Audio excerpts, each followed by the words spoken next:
छोटी सोच के लोग ये पूछ रहे हैं कि मुन्नवर फारूकी की बिग बॉस रियलिटी शो में जीत पर इतने सारे युवाओं को डोंगरी में जमा होकर सड़कें जाम करने की क्या जरूरत थी और इससे मुसलमानों को क्या फायदा हुआ। एक साहब तो यहाँ तक कह रहे थे कि मुंबई का वो इलाका जो मुसलमानों के एजुकेशनल इंस्टीट्यूट की वजह से जाना जाता था, आज उसकी पहचान कहीं खो गई है और मुसलमानों को एजुकेशन से दूर करने की कोशिश की जा रही है। एक और भाई जलन में कहने लगे, ये बिग बॉस ही तो जीता है, कोई यूपीएससी का इम्तिहान नहीं दिया। जो इतनी भीड़ लगी है, ऐसे पुरानी और छोटी सोच वालों को हम ये बताना चाहते हैं कि मुन्नवर फारूकी की इस रियलिटी शो में जीत से पूरे भारतीय मुसलमानों को कितना फायदा हुआ है। तो हेटर्स, कान खोलकर सुन लो कि मुन्नवर फारूकी की बिग बॉस रियलिटी शो में जीत से भारतीय मुसलमानों को कौन कौन से बड़े फायदे हुए हैं। 1. सबसे पहले मीरा रोड में हुए दंगों में हिरासत में लिए गए मुसलमानों को बाइज्जत बरी कर दिया गया। 2. हर साल 50 लाख बेरोजगार मुस्लिम युवाओं को सरकारी नौकरी देने का ऐलान प्रधानमंत्री मोदी ने किया है। 3. मुन्नवर फारूकी की जीत के बाद देश भर में बेगुनाह मुसलमानों की मॉब लिंचिंग करने वालों को चुन चुन कर गिरफ्तार किया जा रहा है।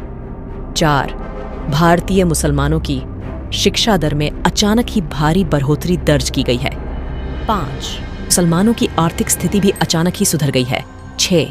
मुन्नवर फारूकी की इस जीत के बाद गृह मंत्री अमित शाह का बयान आया है कि अब देश में NRC, CAA और NPR लागू नहीं होगा। 7. अब कोई भी मुसलमानों के खिलाफ किसी भी मंच से नफरती बयान नहीं देगा। 8.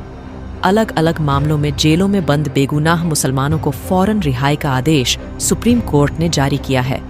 इसके लिए भारत की मोदी सरकार ने खुद याचिका दायर की थी। 9. अब कोई भी राजनेता मुसलमानों के मजहबी मामलात में दखल नहीं देगा। 10. मुसलमानों को अब कोई पंचर वाला, कठवा, आतंकवादी, छपरी, कठमुल्ले या ऐसे किसी दूसरे शब्द से नहीं पुकारेगा। 11. मुन्नवर फारूकी की जीत के बाद अब कभी मुस्लिम बच्चियों के हिजाब पहनने पर किसी को आपत्ति नहीं होगी। 12. अब कभी मुसलमानों के खिलाफ जहरीले नारे नहीं लगाए जाएंगे। 13. मोदी सरकार ने ये ऐलान कर दिया है कि मुन्नवर फारूकी की इस जीत के बाद अब देश के मुसलमानों को IAS, IPS, collector, police, army, इन सब में कंपटीशन दिखाने की कोई ज़रूरत नहीं है। वो बस बिग बॉस जीत कर ही तरक्की कर सकते हैं। 14. अब देश के किसी भी मुस्लिम धार्मिक स्थल को लेकर कोई विवाद नहीं किया जाएगा। 15. अब मुसलमानों को दूसरे दर्जे का शहरी नहीं समझा जाएगा। इन सब के अलावा और भी कई लाभ भारतीय मुसलमानों को मुन्नवर फारूकी की इस जीत के बाद हुए हैं, जिनका शब्दों में वर्णन करना नामुमकिन है।